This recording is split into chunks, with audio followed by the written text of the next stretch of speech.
श्रोमणी गुरुद्वारा प्रबंधक कमेटी वालों गुरुद्वारा अंब साहब की जिहड़ी करोड़ां रुपए की जमीन है वो धोखे दे नाल फरेब दे नाल ਉਹਨੂੰ ਵੇਚਿਆ ਜਾ ਰਿਹਾ। ਬੀਬੀ ਨੇ ਇਸ ਕਰਕੇ ਦਾਨ ਦੇ ਵਿੱਚ ਦਿੱਤੀ ਸੀ ਕਿ ਉੱਥੇ ਗਰੀਬਾਂ ਦੇ ਲਈ ਕੋਈ ਹਸਪਤਾਲ ਬਣਾ ਦਿਓ, ਗਰੀਬ ਬੱਚਿਆਂ ਦੇ ਲਈ, ਸਿੱਖ ਬੱਚਿਆਂ ਦੇ ਲਈ ਕੋਈ ਸਕੂਲ ਬਣਾ ਦਿਓ, ਜਾਂ ਬੜੇ ਲੋਕੀ ਜਿਹੜੇ PGI ਜਿਹੜੇ ਰਹਿੰਦੇ ਇਲਾਜ ਕਰਨ ਲਈ ਲੋਕੀ ਜਾਂਦੇ ਨੇ ਉਹ ਤਾਂ ਕਿ ਇੱਥੇ ਰਹਿ ਸਕਦੇ। 'ਚ ਇਹਨਾਂ ਨੇ ਮਲੇਰਕੋਟਲੇ ਦੇ ਲਾਗੇ ਜ਼ਮੀਨ ਲਈ ਹੈ ਸ਼੍ਰੋਮਣੀ ਕਮੇਟੀ ਨੇ 2013 ਦੇ ਵਿੱਚ ਹੀ ਸਿਰਫ 14 ਕਰੋੜ ਦੀ। ਉਹਦੀ ਅੱਜ ਜਿਹੜੀ ਕੀਮਤ ਰਹਿ ਗਈ ਹੈ ਸਿਰਫ 9। ਦੇਖੋ ਕਿ ਇੰਨਾ ਵੱਡਾ ਘਾਟਾ ਜਿਹੜਾ ਗੁਰੂ ਦੀ ਗੋਲਕ ਨੂੰ ਪਾਇਆ ਜਾ ਰਿਹਾ, ਗੁਰੂ ਦੀ ਗੋਲਕ ਦੀ ਲੁੱਟ ਖਸੁੱਟ ਕੀਤੀ ਜਾ ਰਹੀ ਹੈ, ਉਹਦਾ ਕੋਈ ਇਹਨਾਂ ਕੋਲੇ ਜਵਾਬ ਨਹੀਂ, ਕੋਈ ਇਹਨਾਂ ਲੋਕਾਂ ਦੇ ਕੋਲੇ ਹਿਸਾਬ ਨਹੀਂ ਕਿ ਜਿਹੜਾ ਗੁਰੂ ਘਰ ਦਾ ਜਿਹੜਾ ਪੈਸਾ ਉਹ ਕਿੱਥੇ। ਸ਼੍ਰੋਮਣੀ ਕਮੇਟੀ ਵੱਲੋਂ ਹੁਣ 40 ਕਰੋੜ ਘਾਟੇ ਵਾਲਾ ਬਜਟ ਪਾਸ ਕੀਤਾ ਗਿਆ, ਜਿਹੜਾ ਸਿੱਖ ਇਤਿਹਾਸ 'ਚ ਅੱਜ ਤੱਕ ਨਹੀਂ ਹੋਇਆ ਕਿ ਗੁਰੂ ਦੀ ਗੋਲਕ ਘਾਟੇ 'ਚ। ਮੰਨਦੇ ਆ ਕਿ ਕਰੋਨਾ ਕਰਕੇ ਕੁਝ ਦਿੱਕਤਾਂ ਆ ਸਕਦੀਆਂ ਨੇ, ਪਰ ਇਹਨਾਂ ਵੱਲੋਂ ਵੱਡੇ ਵੱਡੇ ਜਿਹੜੇ ਘਪਲੇ ਕੀਤੇ ਜਾ ਰਹੇ ਨੇ ਗੁਰੂ ਦੀ ਗੋਲਕ ਦੇ ਉੱਤੇ, ਉਸ ਕਰਕੇ ਜਿਹੜੀ ਸ਼੍ਰੋਮਣੀ ਕਮੇਟੀ ਦੀ ਗੋਲਕ ਹੈ ਉਹ ਘਟੀ ਹੈ, ਨਾ ਕਿ ਕਰੋਨਾ ਕਰਕੇ। ਵਾਹਿਗੁਰੂ ਜੀ ਕੀ ਫਤਿਹ। ਜਿਵੇਂ ਕਿ ਆਪ ਜੀ ਨੂੰ ਪਤਾ ਕਿ ਥੋੜ੍ਹੇ ਦਿਨ ਪਹਿਲਾਂ ਅਸੀਂ ਅਕਾਲ ਯੂਥ ਵੱਲੋਂ ਗੁਰਦੁਆਰਾ ਅੰਬ ਸਾਹਿਬ ਦੇ ਬਾਹਰ ਜਿਹੜਾ ਮੈਨੇਜਰ ਦਾ ਦਫ਼ਤਰ ਹੈ ਸਾਈਡ ਦੇ ਵਿੱਚ, ਉੱਥੇ ਪ੍ਰੋਟੈਸਟ ਕੀਤਾ ਸੀਗਾ। ਪ੍ਰੋਟੈਸਟ ਕਰਨ ਦਾ ਕਾਰਨ ਇਹੀ ਸੀ ਕਿ ਸ਼੍ਰੋਮਣੀ ਗੁਰਦੁਆਰਾ ਪ੍ਰਬੰਧਕ ਕਮੇਟੀ ਵੱਲੋਂ ਗੁਰਦੁਆਰਾ ਅੰਬ ਸਾਹਿਬ ਦੀ ਜਿਹੜੀ ਕਰੋੜਾਂ ਰੁਪਏ ਦੀ ਜ਼ਮੀਨ ਹੈ ਉਹ ਧੋਖੇ ਦੇ ਨਾਲ, ਫਰੇਬ ਦੇ ਨਾਲ ਉਹਨੂੰ ਵੇਚਿਆ ਜਾ ਰਿਹਾ। ਕਿਉਂਕਿ 2012 ਤੇ 13 ਦਰਮਿਆਨ ਵੀ ਜਿਹੜੀ 23 ਕਿੱਲੇ ਜ਼ਮੀਨ ਹੈ ਸੈਣੀ ਮਾਜਰੇ ਜਿਹੜਾ ਇਲਾਕਾ ਪੈਂਦਾ, ਐਰੋ ਸਿਟੀ ਉਹਨੂੰ ਕਹਿੰਦੇ ਨੇ, ਹੁਣ ਏਅਰਪੋਰਟ ਦੇ ਨੇੜੇ ਉਹ ਥਾਂ ਹੈ, ਜਿਹੜੀ ਇੱਕ ਬੀਬੀ ਨੇ ਇਸ ਕਰਕੇ ਦਾਨ ਦੇ ਵਿੱਚ ਦਿੱਤੀ ਸੀ ਕਿ ਉੱਥੇ ਗਰੀਬਾਂ ਦੇ ਲਈ ਕੋਈ ਹਸਪਤਾਲ ਬਣਾ ਦਿਓ, ਗਰੀਬ ਬੱਚਿਆਂ ਦੇ ਲਈ, ਸਿੱਖ ਬੱਚਿਆਂ ਦੇ ਲਈ ਕੋਈ ਸਕੂਲ ਬਣਾ ਦਿਓ, ਜਾਂ ਬੜੇ ਲੋਕੀ ਜਿਹੜੇ PGI ਜਿਹੜੇ ਰਹਿੰਦੇ ਇਲਾਜ ਕਰਨ ਲਈ ਲੋਕੀ ਜਾਂਦੇ ਨੇ ਉਹ ਤਾਂ ਕਿ ਇੱਥੇ ਰਹਿ ਸਕਣ, ਉੱਥੇ ਕੋਈ ਉਹਨਾਂ ਨੂੰ ਕੋਈ ਦਿੱਕਤ ਨਾ ਹੋਵੇ ਕਿਰਾਏ ਦੀ, ਜਾਂ ਕੋਈ ਫ੍ਰੀ ਦੇ ਵਿੱਚ ਰਹਿ ਸਕਣ। ਪਰ ਜਿਹੜੀ ਸ਼੍ਰੋਮਣੀ ਕਮੇਟੀ ਹੈ ਇਹਦੇ ਵੱਲੋਂ 12 ਤੇ 13 ਦਰਮਿਆਨ ਉਹਦੇ ਚੋਂ 11.5 ਤੋਂ 12 ਕਿੱਲੇ ਜਿਹੜੀ ਜ਼ਮੀਨ ਵੇਚੀ ਗਈ ਹੈ। ਉਸ ਨੂੰ ਸੁਣ ਕੇ ਵੀ ਤੁਸੀਂ ਹੈਰਾਨ ਹੋ ਜਾਓਗੇ ਉਹਦੀ ਕੀਮਤ ਨੂੰ। ਉਹਦੀ ਜਿਹੜੀ ਐਕਚੁਅਲ ਕੀਮਤ ਸੀ 66 ਕਰੋੜ ਰੁਪਏ ਦੀ ਉਹ ਜ਼ਮੀਨ ਬਣਦੀ ਸੀਗੀ ਉਸ ਸਮੇਂ, ਤੇ ਉਹ ਜਿਹੜੀ ਜ਼ਮੀਨ ਹੈ ਸਿਰਫ 19 ਕਰੋੜ ਰੁਪਏ ਦੀ ਵੇਚਦੀ ਹੈ। ਤੇ ਬਦਲੇ 'ਚ ਇਹਨਾਂ ਨੇ ਮਲੇਰਕੋਟਲੇ ਦੇ ਲਾਗੇ ਜ਼ਮੀਨ ਲਈ ਹੈ ਸ਼੍ਰੋਮਣੀ ਕਮੇਟੀ ਨੇ 2013 ਦੇ ਵਿੱਚ ਹੀ ਸਿਰਫ 14 ਕਰੋੜ ਦੀ। ਉਹਦੀ ਅੱਜ ਜਿਹੜੀ ਕੀਮਤ ਰਹਿ ਗਈ ਹੈ ਸਿਰਫ 9 ਕਰੋੜ। ਕਿੱਥੇ ਅੱਜ ਜਿਹੜੀ ਕੀਮਤ ਹੈ, ਜਿਹੜੀ ਜ਼ਮੀਨ ਵੇਚੀ ਹੈ ਇਹਨਾਂ ਨੇ 19 ਕਰੋੜ 65 ਲੱਖ ਦੀ, ਉਹਦੀ ਅੱਜ ਕੀਮਤ ਹੈ 66 ਕਰੋੜ। ਤੇ ਅੱਜ ਮਲੇਰਕੋਟਲੇ ਵਾਲੀ ਜ਼ਮੀਨ ਹੈ 14 ਕਰੋੜ ਦੀ, ਉਹਦੀ ਕੀਮਤ ਰਹਿ ਗਈ ਹੈ ਸਿਰਫ 9 ਕਰੋੜ। ਤੁਸੀਂ ਦੇਖੋ ਕਿ ਇੰਨਾ ਵੱਡਾ ਘਾਟਾ ਜਿਹੜਾ ਗੁਰੂ ਦੀ ਗੋਲਕ ਨੂੰ ਪਾਇਆ ਜਾ ਰਿਹਾ, ਗੁਰੂ ਦੀ ਗੋਲਕ ਦੀ ਲੁੱਟ ਖਸੁੱਟ ਕੀਤੀ ਜਾ ਰਹੀ ਹੈ, ਉਹਦਾ ਕੋਈ ਇਹਨਾਂ ਕੋਲੇ ਜਵਾਬ ਨਹੀਂ, ਕੋਈ ਇਹਨਾਂ ਲੋਕਾਂ ਦੇ ਕੋਲੇ ਹਿਸਾਬ ਨਹੀਂ ਕਿ ਜਿਹੜਾ ਗੁਰੂ ਘਰ ਦਾ ਜਿਹੜਾ ਪੈਸਾ ਉਹ ਕਿੱਥੇ ਜਾ ਰਿਹਾ। ਜਦੋਂ ਕਿ ਉਹ ਮੋਹਾਲੀ ਦੀ ਸੰਗਤ ਵਾਸਤੇ, ਸਾਹਿਬਜ਼ਾਦਾ ਅਜੀਤ ਸਿੰਘ ਨਗਰ ਦੀ ਸੰਗਤ ਵਾਸਤੇ ਉਹ ਬੀਬੀ ਨੇ ਜ਼ਮੀਨ ਦਾਨ ਕੀਤੀ ਸੀ, ਤੇ ਬਦਲੇ 'ਚ ਇਹਨਾਂ ਨੇ ਮਲੇਰਕੋਟਲੇ ਕਿਉਂ ਲਈ ਹੈ? ਮੋਹਾਲੀ ਦੀ ਸੰਗਤ ਨੂੰ ਉਸ ਗੱਲ ਦਾ ਕੀ ਫਾਇਦਾ ਹੋਇਆ? ਫਿਰ ਇੱਥੇ ਮੈਂ ਦੂਜੀ ਗੱਲ ਐਡ ਕਰਦੇ ਹਾਂ ਕਿ ਸ਼੍ਰੋਮਣੀ ਕਮੇਟੀ ਵੱਲੋਂ ਹੁਣ 40 ਕਰੋੜ ਘਾਟੇ ਵਾਲਾ ਬਜਟ ਪਾਸ ਕੀਤਾ ਗਿਆ, ਜਿਹੜਾ ਸਿੱਖ ਇਤਿਹਾਸ 'ਚ ਅੱਜ ਤੱਕ ਨਹੀਂ ਹੋਇਆ ਕਿ ਗੁਰੂ ਦੀ ਗੋਲਕ ਘਾਟੇ 'ਚ ਗਈ ਹੋਵੇ। ਅਸੀਂ ਮੰਨਦੇ ਹਾਂ ਕਿ ਕਰੋਨਾ ਕਰਕੇ ਕੁਝ ਦਿੱਕਤਾਂ ਆ ਸਕਦੀਆਂ ਨੇ, ਪਰ ਇਹਨਾਂ ਵੱਲੋਂ ਵੱਡੇ ਵੱਡੇ ਜਿਹੜੇ ਘਪਲੇ ਕੀਤੇ ਜਾ ਰਹੇ ਨੇ ਗੁਰੂ ਦੀ ਗੋਲਕ ਦੇ ਉੱਤੇ, ਉਸ ਕਰਕੇ ਜਿਹੜੀ ਸ਼੍ਰੋਮਣੀ ਕਮੇਟੀ ਦੀ ਗੋਲਕ ਹੈ ਉਹ ਘਟੀ ਹੈ, ਨਾ ਕਿ ਕਰੋਨਾ ਕਰਕੇ। ਕਰੋਨਾ ਕਰਕੇ ਅਸੀਂ ਮੰਨਦੇ ਹਾਂ ਵੀ ਕੁਝ ਗੱਲਾਂ ਦਾ ਜ਼ਰੂਰ ਫਰਕ ਪੈਂਦਾ, ਪਰ ਵੱਡਾ ਜਿਹੜਾ ਫਰਕ ਪਿਆ ਉਹ ਇਸ ਕਰਕੇ ਪਿਆ ਕਿ ਇਹਨਾਂ ਨੇ ਗੁਰੂ ਦੀ ਗੋਲਕ ਦੇ ਨਾਲ ਵੱਡੇ ਵੱਡੇ ਜਿਹੜੇ ਘਪਲੇ ਕੀਤੇ ਨੇ। ਤੇ ਤੀਜਾ ਵਿਸ਼ਾ ਸਾਡਾ ਇਹ ਹੈ ਕਿ ਗੁਰੂ ਗ੍ਰੰਥ ਸਾਹਿਬ ਜੀ ਦੇ ਜਿਹੜੇ ਅਨੇਕਾਂ ਸਰੂਪ ਸੀਗੇ, 328 ਸਰੂਪ ਨੇ, ਉਹ ਲਾਪਤਾ ਹੋਏ ਨੂੰ ਕਿੰਨਾ ਸਮਾਂ ਹੋ ਗਿਆ। ਅੱਜ ਸ਼੍ਰੋਮਣੀ ਕਮੇਟੀ ਦੇ ਇੱਕ ਵੀ ਮੈਂਬਰ ਦੇ ਕੋਲ ਕੋਈ ਜਵਾਬ ਹੈ ਕਿ ਉਹ ਸਰੂਪ ਗਏ ਕਿੱਥੇ? ਸਾਡੇ ਲਈ ਗੁਰੂ ਗ੍ਰੰਥ ਸਾਹਿਬ ਜੀ ਦੇ ਉੱਤੇ ਕੋਈ ਵੀ ਚੀਜ਼ ਨਹੀਂ ਹੈਗੀ। ਅੰਤਮ ਸਾਡੇ ਗੁਰੂ ਗ੍ਰੰਥ ਸਾਹਿਬ ਜੀ ਨੇ, ਤੇ ਉਹਨਾਂ ਦੇ ਜਿਹੜੇ ਸਰੂਪ ਇੱਦਾਂ ਲਾਪਤਾ ਹੋਣੇ ਤੇ ਸ਼੍ਰੋਮਣੀ ਕਮੇਟੀ ਕੋਲ ਕਿਸੇ ਵੀ ਕਿਸਮ ਦਾ ਜਵਾਬ ਨਾ ਹੋਣਾ ਕਿ ਉਹ ਗਏ ਕਿੱਥੇ ਨੇ, ਸਾਨੂੰ ਦੱਸਤਾ ਦਿਓ ਵੀ ਉਹ ਸਰੂਪ ਕਿੱਥੇ ਗਏ ਨੇ। ਸੋ ਇਹ ਸਾਰੀ ਗੱਲਾਂ ਨੂੰ ਲੈ ਕੇ ਅਸੀਂ ਬਾਪੂ ਗੁਰਚਰਨ ਸਿੰਘ ਜੀ ਬੈਠੇ ਨੇ, ਐਡਵੋਕੇਟ ਚਹਿਲ ਸਾਹਿਬ ਬੈਠੇ ਨੇ। ਇਹਨਾਂ ਦੀ ਅਗਵਾਈ ਦੇ ਵਿੱਚ 10 ਅਪ੍ਰੈਲ ਨੂੰ ਸ਼੍ਰੀ ਅੰਮ੍ਰਿਤਸਰ ਸਾਹਿਬ ਵਿਖੇ ਸ਼੍ਰੋਮਣੀ ਕਮੇਟੀ ਦਾ ਜਿਹੜਾ ਦਫ਼ਤਰ ਹੈ ਉਹਦੇ ਬਾਹਰ ਇੱਕ ਬਹੁਤ ਵੱਡਾ ਵਿਰੋਧ ਪ੍ਰਦਰਸ਼ਨ ਕਰਾਂਗੇ, ਤਾਂ ਕਿ ਜਿਹੜੀ ਸਾਡੀ ਗੁਰੂ ਦੀ ਗੋਲਕ ਹੈ ਉਹਦੀ ਲੁੱਟ ਖਸੁੱਟ ਕੀਤੀ ਜਾ ਰਹੀ ਹੈ ਸ਼੍ਰੋਮਣੀ ਕਮੇਟੀ ਵੱਲੋਂ, ਬਾਦਲ ਪਰਿਵਾਰ ਦੇ ਢਹੇ ਚੜ੍ਹ ਕੇ ਉਹਨੂੰ ਅਸੀਂ ਬੰਦ ਕਰਾ ਸਕੀਏ। ਇਹ ਮਲੇਰਕੋਟਲੇ ਦੀ ਜਿਹੜੀ ਜ਼ਮੀਨ ਹੈ ਜੀ ਕਿਸੇ ਪਿੰਡ 'ਚ ਲਈ ਗਈ ਹੈ ਜਾਂ ਖਾਸ ਮਲੇਰਕੋਟਲੇ 'ਚ? ਇਹ ਨਾਲ ਹੀ ਮਲੇਰਕੋਟਲੇ ਥਾਂ ਪੈਂਦੀ, ਉਹ ਮਲੇਰਕੋਟਲਾ ਹੀ ਪੈਂਦਾ ਹੈ ਜੀ। ਉਹ ਉੱਥੇ ਇਹਨਾਂ ਨੇ ਜ਼ਮੀਨ ਲਈ ਹੈ, 14 ਕਰੋੜ ਦੀ ਉਸ ਸਮੇਂ ਲਈ ਸੀ, ਅੱਜ ਇਹਦੀ ਕੀਮਤ ਰਹਿ ਗਈ ਹੈ 9 ਕਰੋੜ। ਤੇ ਜਿਹੜੀ 19 ਕਰੋੜ 65 ਲੱਖ ਦੀ ਮੋਹਾਲੀ ਸਾਹਿਬਜ਼ਾਦਾ ਅਜੀਤ ਸਿੰਘ ਨਗਰ ਦੀ ਜ਼ਮੀਨ ਵੇਚੀ ਸੀ, ਉਹਦੀ ਦੇਖੋ ਤੁਸੀਂ ਕੀਮਤ ਹੈ 66 ਕਰੋੜ। ਉਹ ਕਦੋਂ ਵੇਚੀ ਸੀ? ਉਹ ਜਿਹੜੀ ਵੇਚੀ ਹੈ ਜੀ 12 ਤੋਂ 13 ਦੇ ਦਰਮਿਆਨ। ਮਲੇਰਕੋਟਲਾ ਕਿੰਨੀ ਜ਼ਮੀਨ ਲਿੱਤੀ ਹੈ? ਮਲੇਰਕੋਟਲੇ ਜੀ ਇਹਨਾਂ ਨੇ 14 ਕਰੋੜ ਦੀ ਜ਼ਮੀਨ ਲਈ ਹੈ। ਕਿੰਨੀ ਆ? ਇਹਦੇ ਬਾਰੇ ਪੁਖਤਾ ਅਸੀਂ ਆਰਟੀ ਲਾਈ ਹੋਈ ਹੈ, ਉਹ ਜਵਾਬ ਸਾਡੇ ਕੋਲ ਆ ਜਾਊਗਾ। 5 ਕਰੋੜ 65 ਲੱਖ ਬਚਦਾ ਹੈ, ਉਹ ਕਿੱਥੇ ਖਰਚ? ਉਹਦੇ ਬਾਰੇ ਅਸੀਂ ਮੈਨੇਜਰ ਨੂੰ ਅਪੀਲ ਕੀਤੀ ਸੀ ਵੀ ਸਾਨੂੰ ਦੱਸਿਆ ਜਾਵੇ ਕਿ ਉਹ ਜਿਹੜਾ ਵਿਚਾਲਾ ਪੈਸੇ ਨੇ ਉਹ ਕਿੱਥੇ ਗਏ ਨੇ। ਉਹ ਹਜੇ ਤੱਕ ਉਹਨਾਂ ਵੱਲੋਂ ਕਿਸੇ ਵੀ ਤਰ੍ਹਾਂ ਦਾ ਕੋਈ ਜਵਾਬ ਨਹੀਂ ਦਿੱਤਾ ਗਿਆ। ਕੋਈ ਆਂਦਾ ਰੁਲ ਗਿਆ ਵੀ ਜ਼ਮੀਨ ਵੱਟੇ ਜ਼ਮੀਨ ਨਹੀਂ ਖਰੀਦਣੀ ਹੈ। ਦੇਖੋ ਜੀ, ਜਿਹੜੀ ਇੱਥੇ ਹੁਣ ਗਮਾਡਾ ਨੂੰ ਇਹ ਜ਼ਮੀਨ ਦੇ ਰਹੇ ਨੇ, ਤੁਹਾਨੂੰ ਪਤਾ, ਤੁਸੀਂ ਜਰਨਲਿਸਟ ਹੋ, ਤੁਹਾਨੂੰ ਸਾਡੇ ਨਾਲੋਂ ਵੱਧ ਜਾਣਕਾਰੀ ਹੋਵੇਗੀ ਕਿ ਸਾਹਿਬਜ਼ਾਦਾ ਅਜੀਤ ਸਿੰਘ ਨਗਰ ਮੋਹਾਲੀ ਇੱਕ ਪੰਜਾਬ 'ਚੋਂ ਇਹੋ ਜਿਹਾ ਜ਼ਿਲ੍ਹਾ ਜਿਹਦੀ ਸਭ ਤੋਂ ਵੱਧ ਜ਼ਮੀਨ ਹੈ, ਮਹਿੰਗੀ ਕਰੋੜਾਂ ਰੁਪਏ ਦੀ ਜ਼ਮੀਨ ਹੈ। ਤੇ ਇਹ ਲੋਕ ਗਮਾਡਾ ਤੋਂ ਆਪਣੀ ਜ਼ਮੀਨ ਜਿਹੜੀ ਵੇਚ ਰਹੇ ਨੇ ਐਰੋ ਸਿਟੀ ਕੋਲੇ, ਬਦਲੇ 'ਚ ਪਤਾ ਕੀ ਲੈ ਰਹੇ ਨੇ, ਕਿਉਂਕਿ ਗਮਾਡਾ ਨੇ ਸਪਸ਼ਟ ਕੀਤਾ ਅਸੀਂ ਪੈਸੇ ਨਹੀਂ ਦੇਣੇ ਉਹਦੇ, ਅਸੀਂ ਸ਼ੋਅਰੂਮ ਦੇਵਾਂਗੇ। ਤੇ ਸ਼ੋਅਰੂਮਾਂ ਦੇ ਪਲਾਟ ਤੁਸੀਂ ਹਿਸਾਬ ਲਾ ਲਓ ਕਿ ਉਹ ਕੰਮ ਕਿਹਦੇ ਆਉਣੇ ਨੇ, ਸੰਗਤ ਨੂੰ ਉਹਦਾ ਕੀ ਫਾਇਦਾ ਹੋਣਾ ਵਾ? ਕਿ ਉਹ ਮੈਂਬਰਾਂ ਨੇ ਆਪਣੇ ਸ਼ੋਅਰੂਮ ਬਣਾਉਣੇ ਨੇ, ਮੈਂਬਰਾਂ ਨੇ ਆਪਣੇ ਉੱਥੇ ਪਲਾਟ ਬਣਾਉਣੇ ਨੇ, ਆਪਣੀ ਕੋਠੀਆਂ ਬਣਾਉਣੀਆਂ, ਕੀ ਬਣਾਉਣਾ? ਇਹ ਸਾਨੂੰ ਜਵਾਬ ਦੇਣ। ਦੇਖੋ ਜੀ, ਇਸ ਤਰ੍ਹਾਂ ਦੇ ਬਹੁਤ ਘਪਲੇ ਹੋਏ ਆ, ਕਿਉਂਕਿ ਜਿਹੜਾ ਸ਼੍ਰੋਮਣੀ ਕਮੇਟੀ ਤੇ ਕਬਜ਼ਾ ਹੈ ਨਾ, ਉਹ ਇੱਕ ਪਰਿਵਾਰ ਦਾ, ਬਾਦਲ ਪਰਿਵਾਰ ਦਾ ਕਬਜ਼ਾ। ਅੱਜ ਤੱਕ ਨਾ ਤਾਂ ਉੱਥੇ ਕੋਈ ਤਕੜੀ ਓਪੋਜੀਸ਼ਨ ਆਈ ਹੈ ਵੀ ਇਹਨਾਂ ਨੂੰ ਹਿਸਾਬ ਕਿਤਾਬ ਪੁੱਛ ਸਕੇ, ਇਸ ਕਰਕੇ ਮਨਮਰਜ਼ੀਆਂ ਕਰਦੇ ਰਹੇ। ਜਿਹੜਾ ਦੇਖੋ ਹੁਣ ਸਰਦਾ ਦਾ ਇੱਕ ਪੈਸਾ ਸੰਗਤਾਂ ਦਾ ਉਹਦੇ ਆਪਣੀ ਸਿਆਸਤ ਵਾਸਤੇ ਵਰਤਦੇ ਰਹੇ, ਉਹਦੀ ਮਿਸਯੂਜ਼ ਕਰਦੇ ਰਹੇ। ਇਸ ਤਰ੍ਹਾਂ ਦੇ ਬਹੁਤ ਘਪਲੇ ਆ ਜਿਹੜੇ ਆ ਰਹੇ ਆ। ਇੱਕ ਆਉਂਦੇ ਦਿਨਾਂ 'ਚ ਅਸੀਂ ਹੋਰ ਫਤਿਆਬਾਦ ਜ਼ਮੀਨ ਹੈ ਉਹ ਗੁਰੂ ਘਰ ਦੀ, ਬਹੁਤ ਵੱਡਾ ਸਕੈਂਡਲ ਹੈ, ਉਹ ਲੈ ਕੇ ਤੁਹਾਡੇ ਸਾਹਮਣੇ ਆ ਰਹੇ ਹੈ, ਕਿਉਂਕਿ ਉਹ ਦਿੱਲੀ ਕਮੇਟੀ ਨਾਲ ਜੁੜਿਆ ਵਾ। ਉਸ 'ਤੇ ਮਨਜਿੰਦਰ ਸਿੰਘ ਸਿਰਸਾ ਆਪਣਾ ਕਬਜ਼ਾ ਕਰ ਰਿਹਾ, ਗੁਰੂ ਘਰ ਦੀ ਜ਼ਮੀਨ ਹੈ। ਉੱਥੇ ਗੁਰੂ ਤੇਗ ਬਹਾਦਰ ਸਾਹਿਬ ਜੀ ਦੇ ਨਾਂ 'ਤੇ ਇੱਕ ਕਾਲਜ ਬਣਿਆ ਸੀ, ਉਹ ਕਾਲਜ ਨੂੰ ਬਿਲਕੁਲ ਠੱਪ ਕਰਕੇ ਖੰਡਰ ਬਣਾ ਕੇ ਉਸ 'ਤੇ ਉਹਦਾ ਨਿੱਜੀ ਕਬਜ਼ਾ। ਇਸ ਤਰ੍ਹਾਂ ਦੇ ਬਹੁਤ ਘਪਲੇ ਆ ਜਿਹੜੇ ਅਸੀਂ ਤੁਹਾਡੇ ਸਾਹਮਣੇ ਲੈ ਕੇ ਹੈ ਜੀ। ਜਿਹੜਾ ਹਰਿਆਣੇ 'ਚ ਬਾਦਲ ਦੇ ਨਾਲ ਰਲ ਕੇ ਕਰਦੇ ਮੇਰੇ ਖਿਆਲ ਨਾਲ। ਹਾਂ ਬਿਲਕੁਲ ਬਿਲਕੁਲ ਜੀ, ਬਹੁਤ ਤਰ੍ਹਾਂ ਇਸ ਤਰ੍ਹਾਂ ਦੇ। ਸਾਰਾ ਦੇਖੋ ਉੱਥੇ ਵੀ ਜਿਹੜਾ ਉਸ ਦਿੱਲੀ ਕਮੇਟੀ 'ਤੇ ਵੀ ਲੇਬਲ ਲੱਗਦਾ ਉਹ ਬਾਦਲ ਦਾ ਹੀ ਲੱਗਦਾ। ਹੁਣ ਇਲੈਕਸ਼ਨ ਵੀ ਉਸ 'ਤੇ ਲੜ ਰਹੀ ਹੈ, ਇਸ ਕਰਕੇ ਉਹ ਇਸੇ ਪੈਟਰਨ 'ਤੇ ਕੰਮ ਕਰ ਰਹੀ ਹੈ ਦਿੱਲੀ ਕਮੇਟੀ ਵੀ।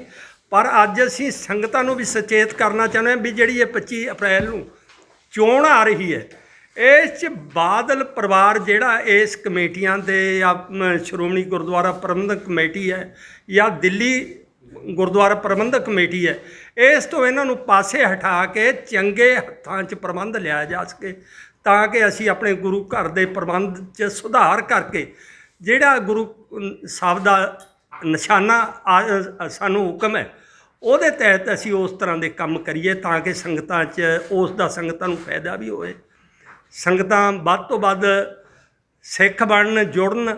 ਇਸੇ ਕਰਕੇ ਜੇ ਅਸੀਂ ਉਸ ਪੈਸੇ ਦੀ, ਗੁਰੂ ਦੀ ਗੋਲਕ ਦੀ ਯੋਗ ਵਰਤੋਂ ਕਰਕੇ ਸੰਗਤਾਂ ਦੇ ਭਲੇ ਲਈ ਖਰਚ ਕਰਾਂਗੇ।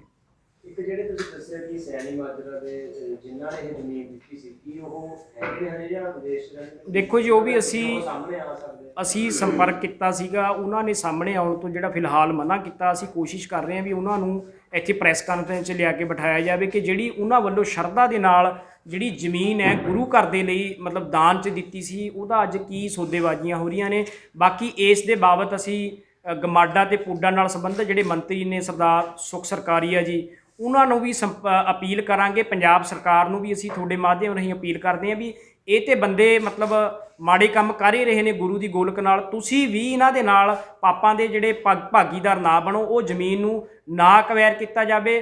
ਸਾਡੀ ਅਕਾਲ ਯੂਥ ਵੱਲੋਂ ਲੀਗਲੀ ਤੌਰ ਤੇ ਵੀ ਅਸੀਂ ਉੱਥੇ, ਜੇ ਹਾਈ ਕੋਰਟ ਵੀ ਸਾਨੂੰ ਜਾਣਾ ਪਿਆ, ਇੱਥੇ ਚਹਿਲ ਸਾਹਿਬ ਉਹਦੇ ਬਾਬਤ ਵੀ ਗੱਲ ਕਰਨਗੇ ਕਿ ਸਾਨੂੰ ਹਾਈ ਕੋਰਟ ਵੀ ਜਾਣਾ ਪਿਆ, ਉਹ ਤੋਂ ਵੀ ਅਸੀਂ ਬਿਲਕੁਲ ਵੀ ਗਰੇਜ ਨਹੀਂ ਕਰਾਂਗੇ, ਤਾਂ ਕਿ ਕਿਸੇ ਨਾ ਕਿਸੇ ਤਰੀਕੇ ਦੇ ਨਾਲ ਜਿਹੜੀ ਕਰੋੜਾਂ ਰੁਪਏ ਦੀ ਗੁਰੂ ਦੀ ਗੋਲਕ ਦੇ ਉੱਤੇ ਲੁੱਟ ਬਚ ਰਹੀ ਹੈ, ਜ਼ਮੀਨ ਵੇਚੀ ਜਾ ਰਹੀ ਹੈ, ਉਹਨੂੰ ਅਸੀਂ ਕਿਸੇ ਨਾ ਕਿਸੇ ਤਰੀਕੇ ਨਾਲ ਰੋਕਣ ਦੇ ਵਿੱਚ ਕਾਮਯਾਬ ਹੋਈਏ। ਕੋਈ ਮੈਮੋਰੈਂਡਮ ਵਗੈਰਾ ਦਿੱਤਾ ਤੁਸੀਂ ਜਾਂ ਦੇਣ? ਦੇਖੋ ਜੀ, ਇੱਕ ਗੱਲ ਸਰਕਾਰੀ ਉਹਨਾਂ ਨੂੰ ਤੁਹਾਡੀ ਜਥੇਬੰਦੀ ਵੱਲੋਂ ਜਾਂ ਜਿਵੇਂ ਤੁਸੀਂ ਕਰ ਰਹੇ ਹੋ ਕਿ ਅਸੀਂ ਅੰਮ੍ਰਿਤਸਰ ਐਸਡੀਪੀਸੀ ਦੇ ਦਫ਼ਤਰ ਦੇ ਬਾਹਰ ਪ੍ਰੋਟੈਸਟ ਕਰਾਂਗੇ ਕਿ ਕੈਬਨਿਟ ਮੰਤਰੀ ਇਹ ਜ਼ਮੀਨ ਜਿਹੜੀ ਹੈਗੀ ਆ ਉਹ ਅਕਵਾਇਰ ਹੋਣ ਤੋਂ ਰੋਕੇ। ਇੱਕ ਗੱਲ ਅਸੀਂ ਸਪਸ਼ਟ ਕਰ ਦਈਏ, ਕੁਝ ਦਿਨ ਪਹਿਲਾਂ ਅਸੀਂ ਗੁਰਦੁਆਰਾ ਅੰਬ ਸਾਹਿਬ ਨਾ, ਤੁਹਾਡਾ ਮੀਡੀਆ ਵੀ ਉਸ ਟਾਈਮ ਪਹੁੰਚਿਆ ਬਈ ਸੀ ਉੱਥੇ ਅਸੀਂ ਪ੍ਰੋਟੈਸਟ ਕਰਿਆ ਸੀ, ਮੈਮੋਰੈਂਡਮ ਵੀ ਮੈਨੇਜਰ ਨੂੰ ਦਿੱਤਾ ਸੀ। ਉਸ ਦੇ ਜਵਾਬ 'ਚ ਜਿਹੜਾ ਮੈਨੇਜਰ ਨੇ ਜਵਾਬ ਦਿਆ ਨਾ ਉਹਦਾ, ਉਹ ਕਹਿੰਦਾ ਇਹ ਜਿਹੜਾ ਹੋਇਆ ਉਹ ਪਿਛਲੇ ਮੈਨੇਜਰ ਦੀ ਉਸ 'ਚ ਜਾਂ ਪਿਛਲੇ ਪ੍ਰਧਾਨ ਦੀ ਦੇਖ ਰੇਖ 'ਚ ਹੋਇਆ, ਇਸ ਦਾ 3 ਮਹੀਨੇ ਦਾ ਪ੍ਰੋਸੈਸ ਹੁੰਦਾ। ਕਹਿੰਦਾ ਜੇ ਕੋਈ ਗੁਰੂ ਘਰ ਦੀ ਜਾਇਦਾਦ 'ਤੇ ਕੋਈ ਇਤਰਾਜ਼ ਕਰਦਾ ਨਾ, ਉਹ 3 ਮਹੀਨੇ ਦੇ ਅੰਦਰ ਅੰਦਰ ਹਾਜ਼ਰ ਕਰਨਾ ਚਾਹੀਦਾ, ਪਰ ਕਿਸੇ ਨੇ ਕਹਿੰਦਾ ਵਿਰੋਧ ਨਹੀਂ ਕਰਿਆ, ਇਸ ਕਰਕੇ ਉਹ ਪਿਛਲੀ ਕਮੇਟੀ 'ਤੇ ਦੋਸ਼ ਸਾਰਾ ਲਾ ਰਿਹਾ। ਉਹ ਮੰਨ ਗਏ। ਉਹਨਾਂ ਦੀ ਸਹਿਮਤੀ ਨਾਲ ਹੀ ਉਹਨਾਂ ਨੇ ਕਿਹਾ ਹੋਇਆ ਕਿ ਇਹ ਜਗ੍ਹਾ ਉੱਥੇ ਲੈ ਲੈਂਦੇ ਹੈ ਜੀ। ਉਹ ਮੈਡਮ ਜੀ ਕਿਤੇ ਸਹਿਮਤੀ ਨਹੀਂ ਸਹਿਮਤੀ ਨਹੀਂ ਫੈਮਿਲੀ ਦੇਖੋ ਕੋਈ ਉਹ ਨਹੀਂ, ਦੇਖੋ ਜਿਹਦੀ ਸ਼ਰਧਾ ਉਹਦੀ ਇੱਥੇ ਸੀ, ਜਿਹਨੇ ਦਾਨ ਦਈ ਹੈ, ਕੋਈ 23 ਕਿੱਲੇ ਛੋਟੀ ਜਾਇਦਾਦ ਨਹੀਂ, ਉਹਦੀ ਸ਼ਰਧਾ ਦੇਖੋ ਕਿੰਨੀ ਹੈ ਗੁਰੂ ਘਰ ਤੇ। ਦੱਸਿਆ ਨਹੀਂ ਸੀਗਾ ਕਿ ਅਸੀਂ ਇਹ ਦੇਣ ਨਹੀਂ ਇਹਨਾਂ ਨੇ ਬਿਲਕੁਲ ਨਹੀਂ ਦੱਸਿਆ, ਜੋ ਇਹਨਾਂ ਨੇ ਐਗਜੈਕਟਿਵ 'ਚ ਉਹ ਮਤਾ ਪਾਸ ਕਰਕੇ ਉਹ ਦਈ ਹੈ ਨਾ, ਉਹ ਆਪਣੀ ਨਾਲ ਦਈ ਹੈ। ਉਹ ਇਸ ਤੋਂ ਪਹਿਲਾਂ ਜਿਹੜਾ ਪ੍ਰਧਾਨ ਹੈ ਗੋਬਿੰਦ ਸਿੰਘ ਲੌਂਗੋਵਾਲ, ਉਹਦੀ ਦੇਖ ਰੇਖ ਸਾਰਾ ਹੋਇਆ।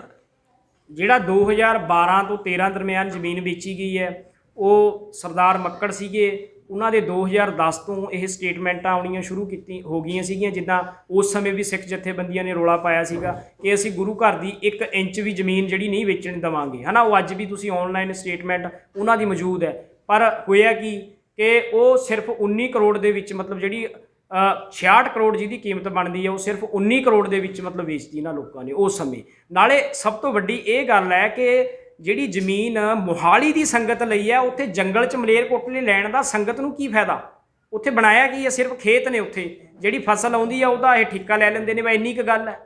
ਤੁਸੀਂ 66 ਕਰੋੜ ਦੀ ਕੀਮਤ ਦੱਸ ਰਹੇ ਹੋ, ਹਾਂਜੀ, ਉਹ ਕਿਸ ਹਿਸਾਬ ਨਾਲ ਤੁਸੀਂ ਕਰਿਆ? ਦੇਖੋ ਜੀ, ਇਸ ਦੇ ਬਾਬਤ ਸਾਡੀ ਟੀਮ ਬੈਠੀ ਸੀ, ਉਹਨਾਂ ਨੇ ਜ਼ਮੀਨ ਦੀ ਪਮੈਸ਼ ਲਈ ਹੈ ਕਿ ਮੋਹਾਲੀ ਜ਼ਿਲ੍ਹੇ ਦੀ ਜਿਹੜੀ ਜ਼ਮੀਨ ਹੈ ਉਹਦੀ ਅੱਜ ਜਿਹੜੀ ਕੀਮਤ ਹੈ ਉਹ ਕਿੰਨੀ ਬਣਦੀ ਹੈ, 11.5 ਕਿੱਲਾ ਦੀ। ਜਿਹੜੇ ਇੱਥੋਂ ਦੇ ਜਿਹੜੇ ਡੀਲਰ ਹੈ ਉਹਨਾਂ ਨਾਲ ਵੀ ਅਸੀਂ ਕੰਟੈਕਟ ਕੀਤਾ ਸੀਗਾ, ਉਹਨਾਂ ਦੇ ਦੱਸਣ ਮੁਤਾਬਕ ਇਹ ਜਿਹੜੀ ਜ਼ਮੀਨ ਹੈ ਅੱਜ, ਜੇ ਮੋਹਾਲੀ ਜ਼ਿਲ੍ਹੇ 'ਚ ਉਹ ਜ਼ਮੀਨ ਹੁੰਦੀ ਤੇ 66 ਕਰੋੜ ਰੁਪਏ ਦੀ ਬਣਦੀ ਹੈ। ਤੇ ਜਿਹੜੀ ਉੱਥੇ ਕਿਉਂਕਿ ਬਾਕੀ ਪੰਜਾਬ ਦੇ ਵਿੱਚ ਜਿਹੜੀ ਪ੍ਰੋਪਰਟੀ ਦਾ ਬਹੁਤ ਥੱਲੇ ਗ੍ਰਾਫ ਆਇਆ, ਮੋਹਾਲੀ ਇੱਕ ਜਿਹੜਾ ਜ਼ਿਲ੍ਹਾ, ਇੱਕ ਮੋਹਾਲੀ ਜ਼ਿਲ੍ਹਾ ਜਿਹਦਾ ਗ੍ਰਾਫ ਹੈ ਪ੍ਰੋਪਰਟੀ ਦਾ ਵਧਿਆ ਹੀ ਹੈ, ਘਟਿਆ ਨਹੀਂ ਹੈਗਾ। ਫਿਰ ਉਹ ਜਿਹੜੀ ਜ਼ਮੀਨ 에ਅਰਪੋਰਟ ਦੇ ਨੇੜੇ ਹੈ, ਸੋ ਇਸ ਕਰਕੇ ਉਹਦਾ ਰੇਟ ਬਹੁਤ ਹਾਈ ਹੈ। ਇੱਕ ਵੀਰ ਨੇ ਸਵਾਲ ਵੀ ਕੀਤਾ ਕਿ ਸੁੱਖ ਸਰਕਾਰੀ ਸੰਬੰਧੀ, ਮੈਂ ਉਹ ਵੀ ਜਵਾਬ ਦੇ ਦੇਵਾਂ। ਅਸੀਂ ਉਹਨਾਂ ਨੂੰ ਮੈਮੋਰੈਂਡਮ ਵੀ ਦੇਵਾਂਗੇ, ਉਹਨਾਂ ਨੂੰ ਮਿਲਾਂਗੇ ਵੀ ਪੰਜਾਬ ਸਰਕਾਰ ਨੂੰ, ਜੇ ਉਹ ਵੀ ਮਤਲਬ ਕੋਈ ਇਸ ਗੱਲ ਦਾ ਉਹਨਾਂ ਦਾ ਸਾਥ ਦੇਣਗੇ ਤੇ ਅਸੀਂ ਉਹਨਾਂ ਦੇ ਖਿਲਾਫ ਵੀ, ਪੰਜਾਬ ਸਰਕਾਰ ਦੇ ਖਿਲਾਫ ਵੀ ਵਿਰੋਧ ਪ੍ਰਦਰਸ਼ਨ ਕਰਨ ਤੋਂ ਕਿਸੇ ਤਰ੍ਹਾਂ ਦਾ ਵੀ ਕੋਈ ਗਰੇਜ ਨਹੀਂ ਕਰਾਂਗੇ। ਇੱਕ ਪਿੱਛੇ ਢੀਂਡਸਾ ਜੀ ਉਹਨਾਂ ਨੇ ਵੀ ਪ੍ਰੈਸ ਕਾਨਫਰੰਸ ਕੀਤੀ ਸੀ, ਕੁਝ ਉਹਨਾਂ ਨੇ ਮੈਂਬਰ ਬੁਲਾਏ ਸੀਗੇ ਕਿ ਫਰਜ਼ੀ ਬਿੱਲ ਕਿਵੇਂ ਤਿਆਰ ਹੁੰਦੇ ਨੇ, ਡੀਜ਼ਲ ਹੋਵੇ ਜਾਂ ਹੋਰ ਜਿਹੜੀ ਵੀ ਗੱਡੀ ਚੱਲਦੀ ਹੈ ਜਾਂ ਇਸਤੇਮਾਲ ਹੁੰਦਾ, ਜਿਹੜਾ ਘਾਟੇ ਦਾ ਬਜਟ ਤੁਸੀਂ ਕਹਿ ਰਹੇ ਹੋ ਕਿ ਇਹ ਸ਼ੋਅ ਕੀਤਾ ਗਿਆ, ਕਿ ਇਹ ਵੀ ਅਜਿਹਾ ਹੀ ਮਾਮਲਾ ਹੈਗਾ? ਦੇਖੋ ਜੀ, ਸਾਹਿਬ ਦੇ ਵਿੱਚ ਜੋ ਗੱਡੀਆਂ ਚੱਲਦੀਆਂ ਜਾਂ ਹੋਰ ਖਰਚੇ ਹੁੰਦੇ ਨੇ ਉਹ ਫਰਜ਼ੀ ਬਿੱਲ ਉਸ ਦੇਖੋ ਜੀ, ਇਸ ਤਰ੍ਹਾਂ ਦੇ ਮੈਂ ਤੁਹਾਨੂੰ ਕਲੀਅਰ ਕਰ ਦਿਆਂ। ਮੱਕੜ ਜਦੋਂ ਪ੍ਰਧਾਨ ਸੀ ਅਵਤਾਰ ਸਿੰਘ ਮੱਕੜ, ਉਹਦੇ ਟਾਈਮ 'ਚ ਨਾ ਇੱਕ ਮੀਡੀਆ 'ਚ ਗੱਲ ਆਈ ਸੀ, ਪ੍ਰੈਸ 'ਚ ਆਈ ਸੀ ਵੀ ਉਹਦੀ ਗੱਡੀ 2 ਕਰੋੜ ਤੋਂ ਉੱਪਰ ਤੇਲ ਖਾ ਗਈ ਸਾਲ 'ਚ। ਪਰ ਜੇ ਉਹ ਸਾਰਾ ਕੈਲਕੂਲੇਟ ਕਰੀਏ ਵੀ ਉਹ ਗੱਡੀ ਜਿਹੜੀ 2 ਕਰੋੜ ਤੋਂ ਉੱਤੇ ਤੇਲ ਖਾਂਦੀ ਹੈ ਨਾ, 1300 ਕਿਲੋਮੀਟਰ ਡੇਲੀ ਦਾ ਸਫ਼ਰ ਕਰਕੇ ਤਾਂ ਉਹਨਾਂ ਖਰਚਾ ਬਣਦਾ। ਇਸ ਤਰ੍ਹਾਂ ਦੇ ਤਾਂ ਬਹੁਤ ਜ਼ਿਆਦਾ ਘਪਲੇ ਹੈ, ਕਿਉਂ ਜਿਹੜਾ ਅਰਬਾਂ ਰੁਪਈਏ ਦਾ ਬਜਟ ਹੈ, ਇੰਨੀ ਆਮਦਨ ਹੈ, ਜਿਹੜਾ ਇਹਨਾਂ ਦੇ ਕੰਮ ਹੈ ਉਹ 80% ਕਾਰ ਸੇਵਾ ਵਾਲੇ ਫ੍ਰੀ ਕਰ ਰਹੇ ਹੈ। ਇੱਥੇ ਤੱਕ ਵੀ ਉਹਨਾਂ ਤੋਂ ਰਿਸ਼ਵਤਾਂ ਲੈਂਦੇ ਹੈ ਸੇਵਾ ਦੇਣ ਦੀਆਂ। ਸਾਡੇ ਕੋਲ ਸਬੂਤ ਹੈ ਇਸ ਤਰ੍ਹਾਂ ਦੇ ਵੀ ਉਹਨਾਂ ਨੂੰ ਕਾਰ ਸੇਵਾ ਦੇਣ ਬਦਲੇ ਇਹਨਾਂ ਨੇ ਰਿਸ਼ਵਤ ਲੈਣੀ ਹੈ। ਇਸ ਕਰਕੇ ਬਹੁਤ ਤਰ੍ਹਾਂ ਦੇ ਘਪਲੇ ਆ, ਕਿਉਂ ਨਾ ਤਾਂ ਅਜੇ ਤੱਕ ਕੋਈ ਹਿਸਾਬ ਮੰਗਣ ਵਾਲਾ ਆਇਆ ਨਹੀਂ। ਇਸੇ ਕਰਕੇ ਪੈਸੇ ਲੈ ਕੇ ਬੰਦੇ ਰੱਖਦੇ ਜੇ ਕੀ ਨਹੀਂ ਬਿਲਕੁਲ, ਜਿਹੜੀ ਕੋਈ ਇਹਨਾਂ ਨੇ ਸੇਵਾ ਕਿਸੇ ਨੂੰ ਦੇਣੀ ਆ ਉਸ ਤੋਂ ਪੈਸੇ ਵੀ ਇਹਨਾਂ ਨੇ ਲੈਣੇ ਆ। ਹੁਣ ਇੱਕ ਮਸਲਾ ਹੋਰ ਆਇਆ, ਜੇ ਕਲੀਅਰ ਨਹੀਂ, ਥੋੜ੍ਹੇ ਦਿਨਾਂ 'ਚ ਅਸੀਂ ਉਹ ਵੀ ਪੂਰੀ ਇਨਕੁਆਇਰੀ ਕਰਕੇ ਨਾ ਸਬੂਤਾਂ ਦੇ ਉਸ ਦੇ ਆਧਾਰ ਤੇ ਤੁਹਾਡੇ ਸਾਹਮਣੇ ਲਿਆਵਾਂਗੇ ਵੀ ਜਿਹੜੀ ਇੱਕ ਗੋਬਿੰਦ ਸਿੰਘ ਲੌਂਗੋਵਾਲ ਇੱਥੇ ਪੰਚਕੂਲੇ 'ਚ ਕੋਠੀ ਬਣਾ ਰਿਹਾ, ਉਹ ਸਾਰੀ ਕਾਰ ਸੇਵਾ ਵਾਲਿਆਂ ਵੱਲੋਂ ਬਣਾਈ ਜਾ ਰਹੀ ਹੈ, ਜਿਹੜਾ ਕਿ ਸੰਗਤਾਂ ਦਾ ਪੈਸਾ ਦੇਖੋ, ਇੱਕ ਇੱਕ ਦਾਣਾ, ਇੱਕ ਇੱਕ ਪੈਸਾ ਸੰਗਤਾਂ ਕਿੰਨੀ ਸ਼ਰਧਾ ਨਾਲ ਦਿੰਦੀਆਂ, ਪਰ ਇਹ ਕਾਹਦੇ ਵਾਸਤੇ ਵਰਤ ਰਹੇ ਹੈ। ਇਹੀ ਚੀਜ਼ਾਂ ਅਸੀਂ ਸਾਹਮਣੇ ਲਿਆਉਣੀਆਂ ਵੀ ਆਉਣ ਵਾਲੇ ਸਮੇਂ 'ਚ ਜਿਹੜਾ ਸ਼੍ਰੋਮਣੀ ਕਮੇਟੀ ਦਾ ਪ੍ਰਬੰਧ ਹੈ ਉਹ ਚੰਗੇ ਹੱਥਾਂ 'ਚ ਆਵੇ, ਜਿਹੜਾ ਸੁਚਾਰੂ ਢੰਗ ਨਾਲ ਅੱਗੇ ਚਲਾ ਸਕੇ। ਕੋਈ ਜਾਗਰੂਕ ਮੁਹਿੰਮ ਵੀ ਸ਼ੁਰੂ ਕਰੇਗੀ, ਜਿਵੇਂ ਕਿ ਸਿਰਮੌਰ ਸੰਸਥਾ ਹੈ, ਜਿਵੇਂ ਤੁਸੀਂ ਕਿਹਾ ਕਿ ਲਗਾਤਾਰ ਢਾਹ ਲੱਗ ਰਹੀ ਹੈ, ਕਰਪਸ਼ਨ ਹੋ ਰਹੀ ਹੈ, ਤੇ ਫਿਰ ਆਪਣੇ ਲੋਕਾਂ ਨੂੰ ਜਾਗਰੂਕ ਕਰਨ ਲਈ ਜਾਂ ਬਾਹਰੋਂ ਫੰਡ ਆਉਂਦਾ ਹੈਗਾ। ਬਿਲਕੁਲ, ਸਾਡਾ ਇਹ ਜਥੇਦਾਰ ਜਗਤਾਰ ਸਿੰਘ ਹਵਾਰਾ ਕਮੇਟੀ ਅਤੇ ਅਕਾਲ ਯੂਥ, ਇਹਨਾਂ ਦਾ ਇਹ ਨਿਸ਼ਾਨਾ ਵੀ ਜਿਹੜਾ ਇਸ ਤਰ੍ਹਾਂ ਕਰਕੇ ਧਰਮ ਦੇ ਨਾਂ 'ਤੇ ਗੁੰਮਰਾਹ ਕਰ ਰਹੇ ਹੈ, ਅਸੀਂ ਇਹਨਾਂ ਦੇ ਉਹ ਪਰਦੇ ਫਾਸ ਕਰਕੇ ਸੰਗਤਾਂ ਦੇ ਸਾਹਮਣੇ ਨੰਗੇ ਕਰਨੇ ਹੈ। ਨਾਲ ਮੈਂ ਇਹ ਇਕੱਲੇ ਨਹੀਂ ਨੇ, ਤੁਸੀਂ ਹੁਣ ਇੱਥੇ ਬੈਠੇ ਹੋ ਕੇਂਦਰੀ ਸ੍ਰੀ ਗੁਰੂ ਸਿੰਘ ਸਭਾ ਦੀ ਥਾਂ ਦੇ ਉੱਤੇ। ਅਸੀਂ ਤੇ ਉਪਰਾਲਾ ਬੜੇ ਸਮੇਂ ਤੋਂ ਕਰ ਰਹੇ ਹਾਂ, ਕੇਂਦਰੀ ਸ੍ਰੀ ਗੁਰੂ ਸਿੰਘ ਸਭਾ ਤੇ ਬਾਕੀ ਹੋਰ ਜਥੇਬੰਦੀਆਂ ਜਿਹੜੀ ਸਾਡੇ ਨਾਲ ਜੁੜੀਆਂ ਹੋਈਆਂ ਨੇ। ਤੇ ਹੁਣ ਤੁਸੀਂ ਦੇਖੋ, ਅਸੀਂ ਦਿੱਲੀ ਕਮੇਟੀ ਦੇ ਵਿੱਚ ਵੀ ਸਾਡਾ ਯੋਗਦਾਨ, ਉੱਥੇ ਜਿਹੜਾ ਹੁਣ ਇਲੈਕਸ਼ਨਾਂ ਆ ਰਹੀਆਂ ਨੇ, ਜਿਹੜਾ ਬਾਦਲ ਦਲ ਨੂੰ ਉੱਥੋਂ ਖਾਰਿਜ ਕੀਤਾ ਗਿਆ ਕਿ ਵੀ ਤੁਸੀਂ ਆਪਣਾ ਬਤੌਰ ਅਕਾਲੀ ਦਲ ਬਾਦਲ ਤੁਸੀਂ ਨਹੀਂ ਉੱਥੇ ਲੜ ਸਕਦੇ। ਠੀਕ ਹੈ, ਉਹਨਾਂ ਨੂੰ ਹਾਲੀ ਬਾਲਟੀ ਦਾ ਨਿਸ਼ਾਨ ਉਹਨਾਂ ਨੂੰ ਦੇਤਾ ਕੋਰਟ ਨੇ, ਉਹ ਵੀ ਚਲੋ ਫੂਲਕਾ ਜੀ ਗਏ ਨੇ ਸੁਪਰੀਮ ਕੋਰਟ ਕੇ ਵੀ ਉਹ ਵੀ ਨਿਸ਼ਾਨ ਨਾ ਰਵੇ ਉਹਨਾਂ ਕੋਲ। ਪਰ ਇਹੋ ਜਿਹੀ ਚੀਜ਼ਾਂ ਜਿਹੜੇ ਸੱਚੇ ਸੁੱਚੇ ਸਿੱਖ ਨੇ, ਅਸੀਂ ਤੇ ਇੱਥੋਂ ਨਹੀਂ ਅਪੀਲ ਕਰਦੇ ਹਾਂ ਕਿ ਦੇਖੋ ਅਸੀਂ ਇੱਕ ਪਾਸੇ ਤੇ ਚਲੋ ਅਸੀਂ ਸ਼੍ਰੋਮਣੀ ਕਮੇਟੀ ਨੂੰ ਵੀ ਅਸੀਂ ਲਤਾੜਦੇ ਹਾਂ ਕਿ ਵੀ ਇੱਥੇ ਟਰਾਂਸਪੇਰੈਂਸੀ ਨਹੀਂ ਹੈ, ਚੰਗੇ ਬੰਦੇ ਨਹੀਂ ਆਉਂਦੇ, ਬਟ ਲਿਆਉਣ ਵਾਲੇ ਤੇ ਸਾਡੇ ਹੀ ਬੰਦੇ ਨੇ ਨਾ। ਸੋ ਅਸੀਂ ਸਾਡੀ ਜ਼ਿਆਦਾ ਅਪੀਲ ਸਾਡੇ ਜਿਹੜੇ ਵੋਟਰ ਨੇ, ਜਿਹੜੇ ਸਿੱਖ ਇਹਨਾਂ ਨੂੰ ਲੈ ਕੇ ਆਉਂਦੇ ਨੇ, ਉਹਨਾਂ ਵੱਲ ਸਾਡੀ ਜ਼ਿਆਦਾ ਅਪੀਲ ਹੈ ਕਿ ਭਾਈ ਮੇਰਿਓ ਆਪਣਾ ਜਿਹੜਾ ਤੁਸੀਂ ਦੇਖੋ ਕਿ ਵੀ ਤੁਸੀਂ ਕਿਹੋ ਜਿਹੇ ਬੰਦੇ ਉੱਥੇ ਲਿਆ ਰਹੇ ਹੋ। ਇਹ ਇੱਕ ਇਹੋ ਜਿਹਾ ਇੱਕ ਦਲ ਹੈਗਾ ਜਿਹਨੇ ਸਿੱਖੀ ਨੂੰ ਸਿਰਫ ਵਰਤਿਆ ਹੀ ਹੈ। ਇਹਨਾਂ ਨੇ ਸਿੱਖੀ ਦਾ ਕੁਝ ਨਹੀਂ ਕੀਤਾ। ਇਹਨਾਂ ਨੇ ਸਿੱਖੀ ਨੂੰ ਵਰਤਿਆ, ਆਪਣੀਆਂ ਕੋਠੀਆਂ ਬਣਾਈਆਂ ਜਿੱਦਾਂ ਭਾਜੀ ਕਹਿ ਰਹੇ ਨੇ, ਜਾਂ ਆਪਣੀਆਂ ਮਤਲਬ ਬਿਲਕੁਲ ਗੈਰ ਕਾਨੂੰਨੀ ਕੰਮ ਕੀਤੇ ਨੇ। ਤੇ ਇਹ ਸਾਰਾ ਜਿਹੜਾ ਕੰਮ ਹੈਗਾ ਨਾ, ਤੇ ਅਪੀਲ ਜਾਣੀ ਚਾਹੀਦੀ ਹੈ। ਤੇ ਹੁਣ ਉਹ ਜਿਹੜਾ ਦਿੱਲੀ ਦਾ ਫੈਸਲਾ ਹੋਇਆ ਹੈ, ਸਾਡਾ ਇਹ ਵੀ ਹੈਗਾ ਕਿ ਅਸੀਂ ਜਸਟਿਸ ਸਾਰੋਂ ਨੂੰ ਇੱਥੇ ਆ ਕੇ ਮਿਲਾਂਗੇ, ਜਿਨ੍ਹਾਂ ਨੂੰ ਹੁਣ SGPC ਲਈ ਨਿਯੁਕਤ ਕੀਤਾ ਗਿਆ ਹੈ। ਉਹਨਾਂ ਨੂੰ ਵੀ ਕਹਾਂਗੇ ਕਿ ਬਈ ਆਹ ਜਿਹੜੀ ਸਿਆਸੀ ਪਾਰਟੀਆਂ ਜਿਹੜੀਆਂ ਨੇ ਨਾ, ਜਿਹੜੀਆਂ ਲੜਦੀਆਂ ਨੇ, ਇਹਨਾਂ ਨੂੰ ਬਿਲਕੁਲ ਨਹੀਂ ਲੜਨ ਦਾ ਕੋਈ ਹੱਕ ਹੋਣਾ ਚਾਹੀਦਾ। ਸਪੈਸ਼ਲੀ ਗੁਰਦੁਆਰਾ ਪ੍ਰਬੰਧਕ ਕਮੇਟੀਆਂ ਦੇ ਵਿੱਚ ਉੱਥੇ ਨਿਰੋਲ ਸੱਚੇ ਸੁੱਚੇ ਜਿਹੜੇ ਕਿ ਸੇਵਾ ਭਾਵਨਾ ਵਾਲੇ ਬੰਦੇ ਹੁੰਦੇ ਨੇ, ਉਹ ਆਉਣ। ਕਿਉਂਕਿ ਸਿਆਸੀ ਪਾਰਟੀ ਜਦੋਂ ਕਰਨ ਗਿਆ ਕੰਮ, ਤੇ ਸਿਆਸਤ ਦੇ ਵਿੱਚ ਸਭ ਗੰਦ ਹੀ ਹੈ। ਅਸੀਂ ਤੇ ਕਹਿ ਕੇ ਥੱਕ ਗਏ ਕਿ ਸਿਆਸਤ ਨੇ ਸਾਡੇ ਧਰਮ ਨੂੰ ਬਿਲਕੁਲ ਜਕੜਿਆ ਹੋਇਆ ਹੈ, ਸਾਨੂੰ ਇਸ ਤੋਂ ਬਾਹਰ ਨਿਕਲਣ ਦੀ ਲੋੜ ਹੈ। ਸੋ ਤੁਹਾਡੀ ਗੱਲ ਬਿਲਕੁਲ ਦਰੁਸਤ ਹੈ ਕਿ ਅਸੀਂ ਸਾਰੇ ਇਕੱਠੇ ਹੋ ਕੇ, ਜਿਹੜੇ ਇਸ ਸੋਚ ਦੇ ਬੰਦੇ ਹੈ, ਅਸੀਂ ਸਾਰੇ ਇਕੱਠੇ ਹੋ ਕੇ ਤੇ ਇਸ ਚੀਜ਼ ਦੇ ਵਿੱਚ ਬਦਲਾਵ ਦੇ ਵੱਲ ਅਸੀਂ ਤੁਰ ਰਹੇ ਹਾਂ ਤੇ ਤੁਰਾਂਗੇ। ਜਿੱਦਾਂ ਇਹਨਾਂ ਨੇ ਗੱਲ ਕੀਤੀ, ਸੁਖ ਸਰਕਾਰੀਆਂ ਨੂੰ ਵੀ ਚਿੱਠੀ ਜਾਏਗੀ, ਬ੍ਰਹਮ ਮਹਿੰਦਰਾ ਜਿਹੜਾ ਕਿ ਲੋਕਲ ਬਾਡੀਜ਼ ਦਾ ਹੈਗਾ ਉਹਨੂੰ ਵੀ ਚਿੱਠੀ ਜਾਏਗੀ, ਕੈਪਟਨ ਸਾਹਿਬ ਨੂੰ ਵੀ ਚਿੱਠੀ ਆਫਕੋਰਸ ਚਿੱਠੀ ਤਾਂ ਲਿਖੀ ਜਾਏਗੀ CM ਸਾਹਿਬ ਨੂੰ ਕਿ ਭਾਈ ਇਹ ਸੰਗਤ ਦੀ ਗੱਲ ਹੈਗੀ। ਇਹ ਠੀਕ ਹੈ, SGPC ਭਾਵੇਂ ਉੱਥੇ ਬੈਠੀ ਹੈ, ਇਹ ਆਪਣੀਆਂ ਜਿੱਦਾਂ ਆਪਣੀ ਕਮੇਟੀ ਤੋਂ ਇਹ ਰੈਜ਼ੋਲੂਸ਼ਨ ਪਾਸ ਕਰਕੇ ਤੇ ਐਵੇਂ ਜ਼ਮੀਨਾਂ ਵੇਚੀ ਜਾ ਰਹੀ ਹੈ, ਬਟ ਹੈ ਤੇ ਸੰਗਤ ਦਾ ਪੈਸਾ ਹੈ। ਤੇ ਸੰਗਤ ਦੇ ਬਗੈਰ ਇਹ ਇਹੋ ਜਿਹਾ ਕੰਮ ਨਾ ਕਰਨ, ਕਿਉਂਕਿ ਸੰਗਤੀ ਮਸਲਾ ਹੈ। ਇੱਕ ਜਿਹੜੀ ਮੁਹਿੰਮ ਦੀ ਗੱਲ ਕੀਤੀ ਹੈ, ਉਹ ਅਸੀਂ ਬਹੁਤ ਵੱਡੇ ਲੈਵਲ ਦੇ ਉੱਤੇ ਪੂਰੇ ਮੁਲਕ ਦੇ ਅੰਦਰ ਚਲਾਵਾਂਗੇ। ਕਿਉਂਕਿ ਪਹਿਲਾਂ ਅਸੀਂ ਅੰਬ ਸਾਹਿਬ ਵਿਖੇ ਵੀ ਧਰਨਾ ਦਿੱਤਾ ਸੀਗਾ, ਉਹ ਅੱਜ ਉਸ ਦਾ ਅਗਲਾ ਪੜਾਅ ਇੱਥੇ ਅਸੀਂ ਚੰਡੀਗੜ੍ਹ ਤੁਹਾਡੇ ਕੋਲੇ ਪ੍ਰੈਸ ਕਾਨਫਰੰਸ ਕਰ ਰਹੇ ਹਾਂ। ਉਸ ਤੋਂ ਬਾਅਦ ਸ਼੍ਰੀ ਦਰਬਾਰ ਸਾਹਿਬ ਦੇ ਬਾਹਰ ਕਿਤੇ ਇੱਕ ਥਾਂ ਦੇ ਉੱਤੇ ਬਿਨਾਂ ਕਿਸੇ ਨੂੰ ਡਿਸਟਰਬ ਕਰਿਆ ਇਹਨਾਂ ਦਾ ਅਸੀਂ ਵਿਰੋਧ ਜਤਾਵਾਂਗੇ ਬਿਲਕੁਲ ਪੀਸਫੁਲੀ। ਉਸ ਤੋਂ ਬਾਅਦ ਚੰਡੀਗੜ੍ਹ ਵਿਖੇ ਵੀ ਇਹਨਾਂ ਦਾ ਸ਼੍ਰੋਮਣੀ ਕਮੇਟੀ ਦਾ ਦਫ਼ਤਰ ਹੈਗਾ, ਉੱਥੇ ਵੀ ਪ੍ਰੋਟੈਸਟ ਕਰਾਂਗੇ। ਤੇ ਉਸ ਤੋਂ ਬਾਅਦ ਅਸੀਂ ਦਿੱਲੀ ਜਾ ਕੇ ਵੀ ਪ੍ਰੋਟੈਸਟ ਕਰਾਂਗੇ, ਲੋਕਾਂ ਨੂੰ ਅਪੀਲ ਕਰਾਂਗੇ ਕਿ ਇਹ ਲੋਕ ਅਸੀਂ ਪੂਰਾ ਡਾਟਾ ਲੈ ਕੇ ਜਾਵਾਂਗੇ ਪੰਜਾਬ ਦਾ ਸਾਰਾ, ਵੀ ਦੇਖੋ ਇੰਨੀ ਜ਼ਮੀਨਾਂ ਗੁਰੂ ਘਰ ਦੀਆਂ ਇਹ ਲੋਕ ਕੋਡੀਆਂ ਦੇ ਭਾਅ, ਜਿਹੜੀ ਕਰੋੜਾਂ ਦੀ ਜ਼ਮੀਨ ਸੀ ਕੋਡੀਆਂ ਦੇ ਭਾਅ ਵੇਚ ਚੁੱਕੇ ਨੇ।